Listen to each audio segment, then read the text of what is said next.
एक ऐसी लड़की जिसकी मौत आपका दिल दहला देने वाली है। किसी का बेरहमी से कत्ल करना, खून खराबा, चीर हरण, ऐसे सीन्स जो आपके रातों की नींद उड़ा सकते हैं। And rest in peace who are watching this video in night.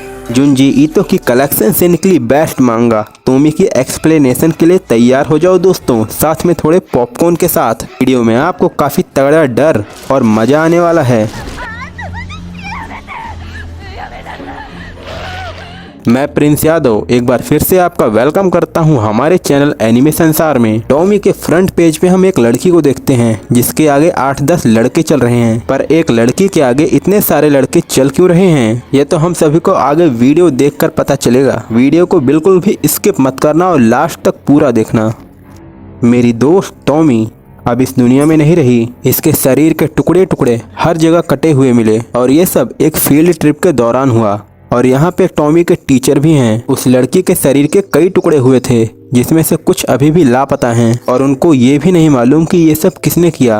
मैं अंदर से बहुत डर चुकी हूँ। यहाँ पे थोड़ी पूछताछ होती है। एक आदमी 2 लड़कियों से पूछता है, क्या तुमने कुछ अजीब सा उसके आसपास देखा? यहाँ पे एक लड़की बताती है कि हम प्लांटिंग के लिए यूकिहारा गए थे जहाँ पे हम मिले थे और शुरू तक हम एक साथ ही थे। यहाँ पे एक लड़की हाथ जोड़कर प्रार्थना कर रही होती है कि ये सब काफी खौफनाक है, काश ये सब बस एक नाइटमेयर हो और मेरी जल्दी से आंख खुल जाए। यहाँ पे टीचर अनाउंसमेंट करते हैं कि अब टॉमी हमारे बीच नहीं रही और मुझे इस बात का खेद है। मेरी तरफ से टॉमी का अंतिम संस्कार फ्यूनरल अटेंड करने के लिए आप सभी का शुक्रिया। आप सभी काफी थक गए होंगे। यहाँ पे कोई सोचता है शायद से ये लड़की कि वो लड़की यामामोटो जैसे लड़के के साथ कैसे डेट कर सकती है। पुलिस के हाथों भी अभी तक कुछ नहीं लगा। उनका कहना है कि किलर जरूर एक साइकोपाथ रहा होगा। एक लड़की सोचती है कि मुझे यामामोटो के लिए काफी बुरा लग रहा है, वो उसके प्यार में था। यहाँ पे एक आवाज आती है कि अगर हम उसकी मौत से कुछ सबक नहीं लेते तो उसकी मौत भी बर्बाद जाएगी और हम बस इतना ही कर सकते हैं।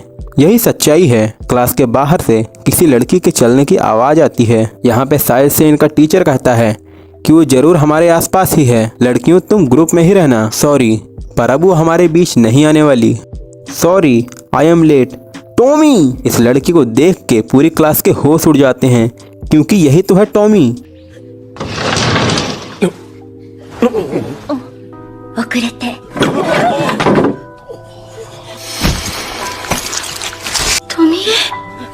जिसका ये सब अंतिम संस्कार कर रहे हैं। पर ऐसा कैसे हुआ? जब इस लड़की का अंतिम संस्कार हो रहा है तो ये लड़की जिंदा कैसे है? देखो, वो टॉमी है। क्या वो कोई ज़ॉम्बी है? टॉमी जिंदा हो या मर गई हो, आफ्टर ऑल वो वापस लौटी है। स्कूल के एंड होते ही पूरा स्कूल बस टॉमी के बारे में बात कर रहा था। एक लड़का टॉमी को गॉर्जियस बताते हुए उसकी तारीफ भी करता है और यहाँ पे एक लड़का कहता है वो ज़ॉम्बी हो या ना हो पर उसका हर एक टुकड़ा मेरे मन को भाता है। अब ये यहाँ पे किस टुकड़े की बात कर रहा है ये हमको आगे वीडियो में पता चलेगा। अब सुनो, यहाँ पे दूसरा लड़का कहता है, क्या तुम्हें पता है नेक्रोफीलिया एक क्राइम है? नेक्रोफीलिया का मतलब मैंने गूगल पे देखा, जिसका मतलब होता है किसी डेड बॉडी के साथ सेक्स की डिजायर रखना। मिस्टर तकागी, देखो मैंने तुम्हें ढूंढ लिया। मिस्टर तकागी कहते हैं कि तुम मुझे टीचर के लाउंज से फॉलो कर रही हो। टॉमी मिस्टर तकागी के जोर से गले लग जाती है। मिस्टर तकागी कहते हैं तुम बस यहाँ पे मुसीबत खड़ी करने वाली हो। सच बताओ तुम हो कौन? क्या तुम टॉमी की कोई जुड़वा बहन हो? टॉमी कहते हैं नहीं, मेरी तो कोई बहन ही नहीं है।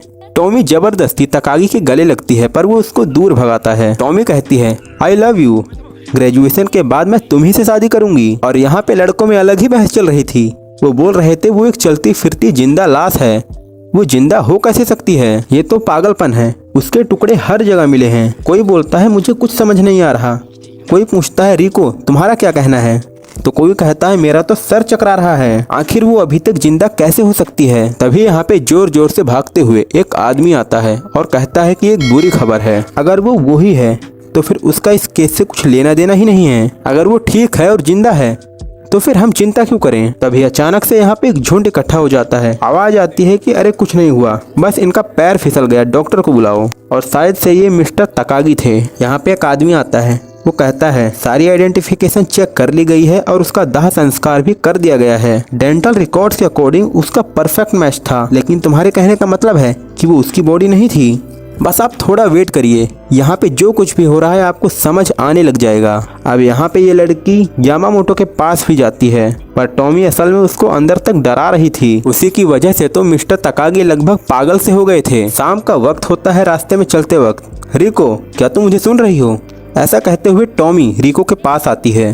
टॉमी कहती है कि मैं जानती हूँ कि मुझे मिस्टर तकागी के साथ सोना नहीं था, पर इस समय वो मुझसे चिढ़ा चिढ़ा क्यों रहता है, पर हर कोई मुझे इग्नोर क्यों कर रहा है। मुझे तो इसमें पूरी क्लास शामिल लगती है। और तुम्हें क्या हुआ?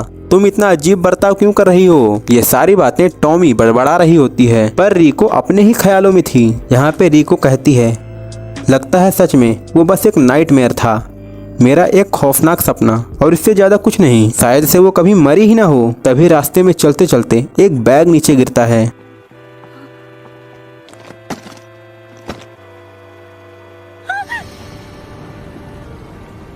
और टॉमी वहाँ पे ब्रिज से ठीक नीचे देख रही होती है। ये सब देखकर रिको के पसीने छूट जाते हैं और वो ठीक सरपट वहाँ से भाग जाती है। और रास्ते में भागते भागते उसको यामामोटो मिलता है। यहाँ पे ये कहते हैं कि वो बस हमको पागल बनाना चाहती है, हमको जल्द से जल्द कुछ करना होगा, वरना वो इसी तरह हमें अपने इशारों पे नचाती रहेगी। ये लड़की इस लड़के को पकड़ के कुछ इस तरह धक्का देने लगती है और कहती है कि तुम जानते हो कि मिस्टर तकागी ने क्या किया? अब एक्चुअली में पास्ट में हुआ क्या था, अब ये जानने का समय आ गया है। ये बात है एक बार फील्ड ट्रिप की। सारे क्लासमेट्स आपस में मौज मस्ती कर रहे होते हैं। वहाँ पे टॉमी आती है। टॉमी रिको से कहती है कि तुम्हें नहीं लगता कि ये थोड़ा बच्चों वाला खेल है? ये काफी बचकाना खेल है रिको। कोई लड़की कहती है मिस्टर तकागी आपको भी हमारे साथ ज्वाइन करना चाहिए। फिर कोई बोलता है आज के लिए इतना काफी है, अब हम रिसेस कर सकते हैं। यहाँ पे नीचे बच्चे बॉल खेल रहे होते हैं और मिस्टर तकागी थोड़ा ऊंचाई पे था। टॉमी इसके पास जाती है और कहती है हेलो। ये पूछता है तुम अपने दोस्तों के साथ नहीं खेल रही? पर मैं तो अब बड़ी हो चुकी हूँ। यहाँ पे ये चश्मे वाली लड़की रिको से बात करती है, बोलती है सुनो देखो वो लड़की दोबारा मिस्टर तकागी से जबरदस्ती चिपक रही है। यहाँ पे टॉमी मिस्टर तकागी से कहती है कि तुम अपनी वाइफ को छोड़ दो, मैं हमेशा इसी तरह शांत नहीं रह सकती, देखना स्कूल तो एक दिन पता लगा ही लेगा। और यहाँ पे ये अपने प्रेग्नेंट होने की बात भी कहती है। यहाँ पे एक लड़का आता है जो कि जोर से टॉमी चिल्लाता है और ये यामामोटो था। ये लड़का इसको हाथ पकड़ के कहीं ले जाता है, कहता है मिस्टर तकागी तुम्हें क्या सिखा रहे हैं? अब यहाँ पे मारपीट का माहौल होने लगता है। क्लासमेट्स नीचे से देखते हैं, बोलते हैं वो वहाँ पे क्या हो रहा है। टॉमी गुस्से में वहां से भागती है और पहाड़ी पर से हल्की सी चट्टान टूटने के कारण उसका पैर फिसलता है और वो डायरेक्ट नीचे गिरती है।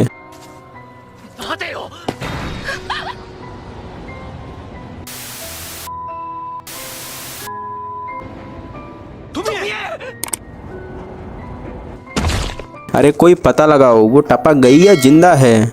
यहाँ पे यामामोटो अपने आप को गुनहगार मानता है, अब वो मर चुकी है। यामामोटो एम्बुलेंस बुलाने की बात करता है, पर मिस्टर तकागी उसको रोकते हैं और कहते हैं इसकी जान भले ही तुम्हारी वजह से गई हो, लेकिन इस समय तुम इन्वॉल्व नहीं होने वाले, समझ रहे हो ना? यहाँ पे कोई लड़की आती है और इसको गालियाँ देती है और कहती है जो हुआ अच्छा ही हुआ, और कहती है देखो यहाँ पे तुम्हारी गलती नहीं थी, ये इसी लायक थी। सब कहते हैं कि यामामोटो हम सब तुम्हारे साथ हैं और हम सब तुम्हें बचाएंगे। इस तरह की लड़की के लिए तुम्हें अपनी पूरी जिंदगी बर्बाद करने की जरूरत नहीं है, और यही ठीक भी है। अब यहाँ पे इन सभी लड़कों के पास एक टूल बॉक्स भी था। एक लड़की रिको को घुमाने टहलाने के लिए अपने साथ ले जाती है और अब ये ढेर सारे लड़के एक एक हथियार के साथ इस लड़की के एक एक बॉडी पार्ट को काटना शुरू करते हैं। पर ये देखते हैं ये क्या, ये लड़की तो अभी भी जिंदा है। इनमें से एक लड़का इस लड़की का मुंह दबाता है और सारे लड़के मिलके बेरहमी से इसके एक एक बॉडी पार्ट को काटते हैं जब तक ये मर नहीं जाती।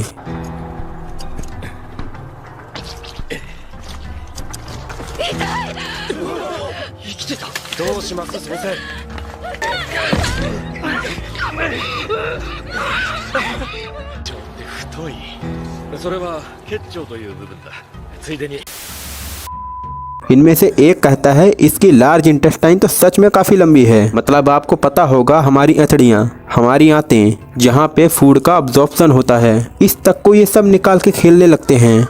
अरे ये तो वही सैंडविच है जो कि उसने खाया था और लंच की हुई गाजर। ये सभी उसके आंतों में से इनको मिलते हैं। यहाँ पे अब बहुत खून खराबा हो चुका था। मिस्टर तकागी कहते हैं कि हमारी ऐसी ट्रिप नहीं थी जैसी हमने प्लान की थी, इसके लिए मैं आप सभी से माफी चाहता हूँ और अब हमारे घर लौटने का समय हो चुका है।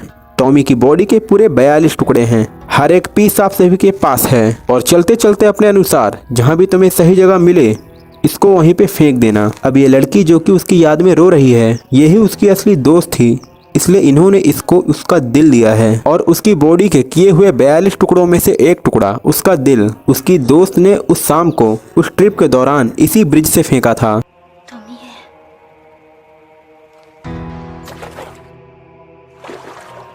तो दोस्तों अब तो आपको समझ आ ही रहा होगा, जब इतना सब होने के बाद ये लड़की अभी भी जिंदा है तो इसी के अपने क्लासमेट्स के बीच एक खौफ होना तो आम बात है। अब हम कहानी में प्रेजेंट में वापस लौटते हैं, जहाँ पे यामामोटो और ये लड़की भाग रहे होते हैं। ये यहाँ पे आके किसी आदमी से मिलते हैं और यामामोटो कहता है कि उसके पीछे कुछ लड़के पड़े हैं और पुलिस तक पहुँचने से पहले हमें उनका ध्यान रखना होगा। यहाँ पे ये छुपे होते हैं। लड़की कहती है कि अब मैं और नहीं भाग सकती। इनकी भनक उन लोगों तक हो जाती है और ये सब लोग अब उनका पीछा करते हैं। यहाँ पे एक बंदा कहता है वो बस हमारा प्लान नहीं था। यहाँ पे यामामोटो हेल्प मांगता है, कोई बचाओ, पर यहाँ पे एक लड़का खंजर लेके उसकी ओर दौड़ता है। वो दोनों जान बचा के भागते भागते एक जगह पे गिरते हैं। वो लड़का गिरा होता है, तभी उसके सामने एक लड़की आती है। लड़की कहती है तुम क्या कर रहे हो। उसे देखते ही ये सब लड़के जान बचा के भागने लगते हैं और इन्हीं में से एक टॉमी से माफी भी मांगती है।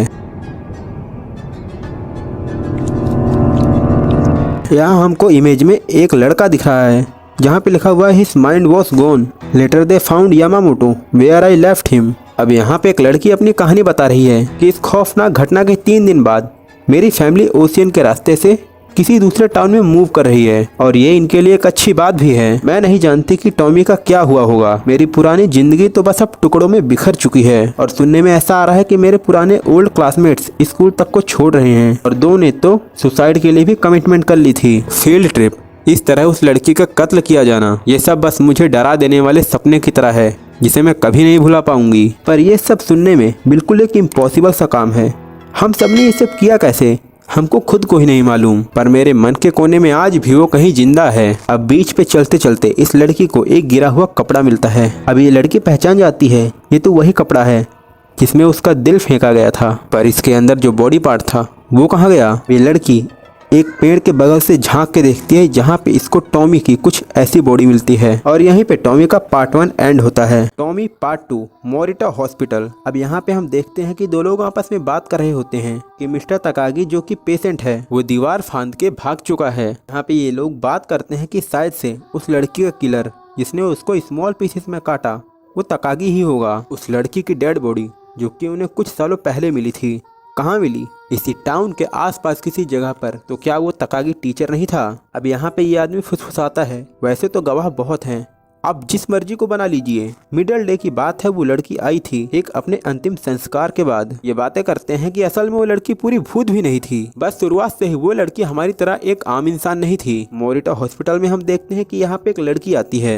हॉस्पिटल में एक लड़की एडमिट होती है। ये इस चश्मे वाले लड़के से बात कर रही होती है और कहती है कि यहाँ पे मुझे स्ट्रिक्ट डाइट पे रखा हुआ है। लड़का इसको दिलासा दिलाता है कि तुम जल्दी ही रिकवर हो जाओगी और तुम्हारे दोस्त और मैं तुम्हारे साथ हैं। ये लड़की कहती है तड़ासी, बस मैं ठीक होना चाहती हूँ और वापस स्कूल में जाना चाहती हूँ। मुझे बस एक डोनर की तलाश है, एक किडनी ट्रांसप्लांट के लिए। लड़का कहता है पर ना जाने इस समय कितना समय लग जाएगा, पर हालातों को देखते हुए ऐसा लगता नहीं है कि मैं जल्द ही ठीक हो पाऊंगी। तड़ासी कहता है काश मैं अपनी किडनी तुम्हें दे पाता अगर हमारा ब्लड मैच करता। अच्छा हम दोबारा मिलते हैं, मैं किसी काम के सिलसिले से बाहर जा रहा हूँ। इस लड़की का नाम यूकी है। यूकी उठ के शीशे पर से देखती है। वो देखती है कि तड़ासी के साथ एक लड़की जा रही है। कुछ दिनों बाद वो लड़की यूकी को उससे मिलने आती है। लड़की यूकी से मिलती है और कहती है कि मुझे तुमसे कुछ बातें करनी है। लड़की अपने इंट्रोडक्शन में कहती है कि मेरा नाम है रिको मुजुतानी, तुम कैसी हो, तुम्हारा नाम है यूकिको, एम आई राइट। मैं यहाँ पे तुमसे रिक्वेस्ट करने आई हूँ कि तुम तड़ासी से दूर रहो, तुम उसका पीछा छोड़ दो। इससे यूकी को शौक लगता है। रिको कहती है कि उसकी अच्छाई के लिए तुम उससे दूर रहो। यूकी चिल्लाती है कि तुम्हारा दिमाग खराब हो गया है, तुम क्या बके जा रही हो। रिको कहती है कि उसने मुझसे कहा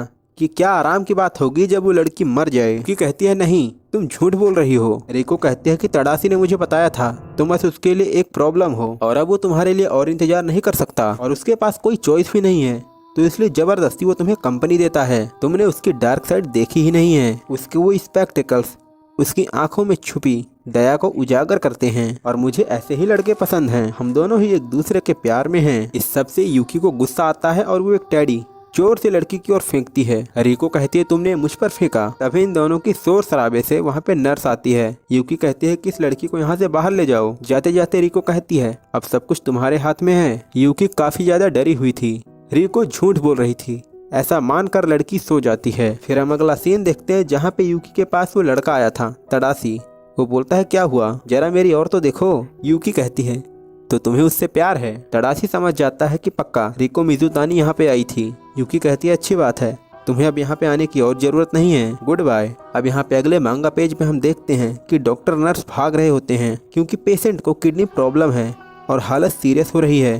पेशेंट इन 201, हालत अब और खराब होती जा रही है। यहाँ पे यूकी को डायलिसिस ट्रीटमेंट इमीडिएटली दिया जाता है। डॉक्टर कहता है पक्का इसने रात में कुछ सॉल्टेड सिनेबाई खाली होगी। और लड़की बड़बड़ा रही होती है कि मैं मरने के लिए तैयार हूँ डॉक्टर, मैं जैसी हूँ बस मुझे वैसी छोड़ दो, इंटरनल संट जल्दी। और दूसरी तरफ हम देखते हैं कि लड़की और लड़का एक साथ बैठे होते हैं। रिको कहते कि तड़ासी तुम काफी देर से शांत बैठे हो, क्या कुछ बुरा हुआ है, तुम्हें पसीना आ रहा है, तुम ठीक तो हो। दोनों वहाँ से उठते हैं। लड़का कहता है कि मैंने सुना कि तुम यूकी के पास गई थी। ये कहते हैं कि हाँ वो काफी स्वीट गर्ल है, हम दोनों में अच्छी बातचीत हुई। उसने मुझे अपने लाइफ करियर ड्रीम्स के बारे में बताए, अपने गोल्स के बारे में। और उसके पास वहाँ पे एक हैंडसम डॉक्टर भी था। और जब वो उससे बात करती तो फिर ऐसा लगता वो कहीं और ही होती। बातें करते करते लड़की एक शॉप पे रुकती है। लड़का कहता है तुम यहाँ क्या करने वाली हो, देखो वो इयररिंग्स कितनी ज्यादा सुंदर हैं, तुम उन्हें मेरे लिए खरीद सकते हो। लड़का कहता है भूल भी जाओ, तुम एक स्टूडेंट हो और मैं भी, मैं कोई तुम्हारा बैंक वॉल्ट नहीं हूँ। लड़की कहती है कोई बड़ी मुसीबत नहीं है, बस एक लिटिल पेयर ऑफ इयररिंग्स ही तो है। पर लड़का उसकी बात नहीं मानता। तो लड़की कहती है ठीक है, मैं अपने लिए कोई अमीर बंदा ढूंढ लूंगी। ऐसा बोलते हुए लड़की वहाँ से चली जाती है। लड़का बोलता है रिको सर क्या आप मुझसे बात कर रहे हैं।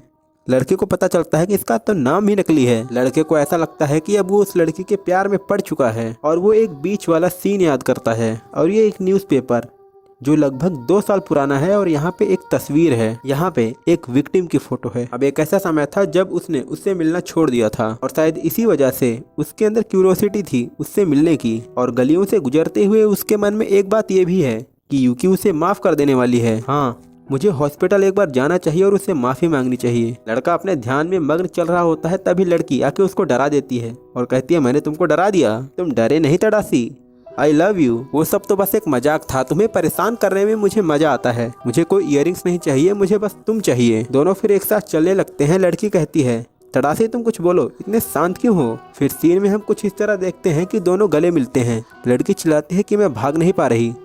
लड़का पीछे से एक खंजर निकालता है और एक के बाद एक कई बार उस लड़की के पीठ पे वार करता है। ねえ北山くん、何か話してよ。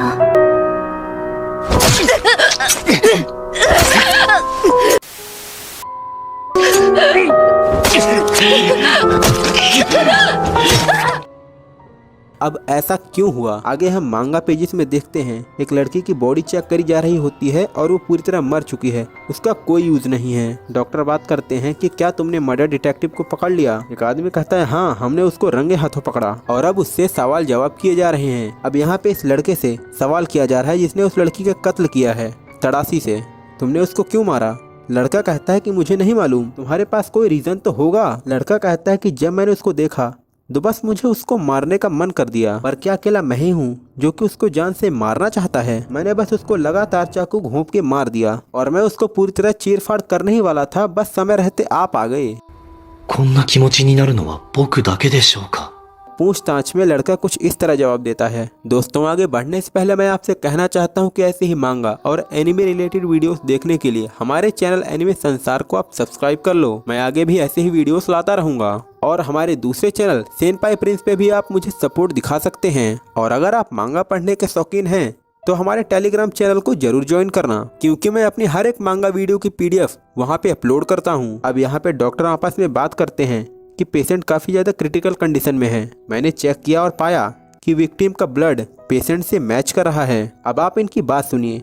एक डॉक्टर कहता है हमें एक बार पूछताछ करनी चाहिए कि क्या हम उसकी किडनी का यूज कर सकते हैं। दूसरा डॉक्टर कहता है कि मैं भी डरा हुआ हूँ और इस मामले को गंभीरता से ले रहा हूँ और ऐसा करने के लिए एक बार विक्टिम की फैमिली से पूछना चाहिए, पर क्या पता उस बॉडी को क्लेम करने के लिए कोई आए भी या ना आए। तभी नर्स एक आदमी को अपने साथ लेके आती है और कहती है कि ये विक्टिम के फादर हैं। यहाँ पे ये आदमी अपना नाम तकाकी बताते हुए ये क्लेम करता है कि हाँ ये मेरी ही बेटी है। और यहाँ पे ये मन में ये भी सोच रहा होता है कि बेचारे हनाको को इससे दुख पहुँचेगा। तकागी से एक आदमी बताता है कि मैं यहाँ का डायरेक्टर हूँ। ये आदमी कहता है कि आपको किडनी की जरूरत है, बिल्कुल आप ले लीजिए। और ये यहाँ पे हनाको का भी जिक्र करता है। और जैसे ही ऑपरेशन स्टार्ट होता है ये आदमी तुरंत वहाँ से गायब हो जाता है और कुछ अनरिजॉल्व्ड मिस्ट्रीज की वजह से केस को बंद कर दिया जाता है। अब यहाँ पे इस लड़की को डोनर मिल चुका था और ऑपरेशन भी हो चुका था। यूकी कहती है कि प्लीज मेरे को बताओ कि डोनर कौन है, मैं उसको थैंक्स करना चाहती हूँ। नर्स यूकी को खाने के लिए बोलती है। खाने के लिए वो उसके लिए सेब लाती है, पर यूकी कहती है कि नहीं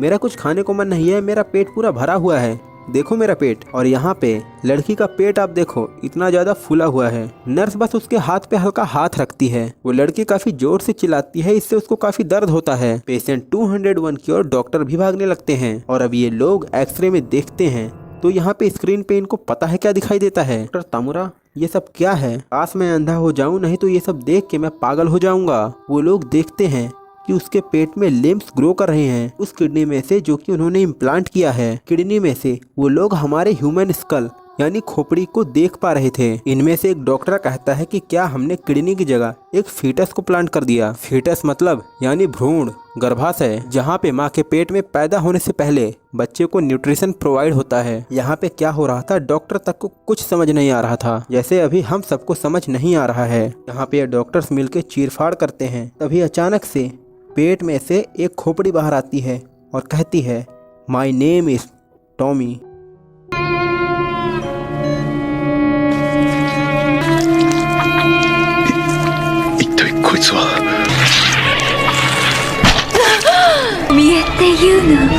और इसी के साथ पार्ट 2 का एंड होता है। अब वीडियो काफी ज्यादा लंबी होने के कारण इसका नेक्स्ट पार्ट लाना पड़ेगा। अब आपको नेक्स्ट मांगा चाहिए या फिर इसका पार्ट 2 चाहिए या फिर उजुमाकी का पार्ट 2, मुझे कमेंट में जरूर बता के जाना। और जुंजी ईतो के कलेक्शन से निकले इस मांगा को अपने किसी दोस्त के साथ जरूर शेयर करना। और हमारे चैनल पे आपको ओल्ड वीडियोस भी मिलेंगी जहाँ पे मैंने कई सारे एनिमे की एक्सप्लेनेशन दे रखी है। आप इन वीडियोस को भी जरूर चेक करना। और अभी एंड स्क्रीन पे आपको और भी मांगा या फिर एनिमे वीडियोस दिख रही होंगी, इनको भी एक बार जरूर चेक करना, ये आपको पसंद आएगी। मिलते हैं अगले वीडियो में, तब तक के लिए बाय बाय, सायोनारा।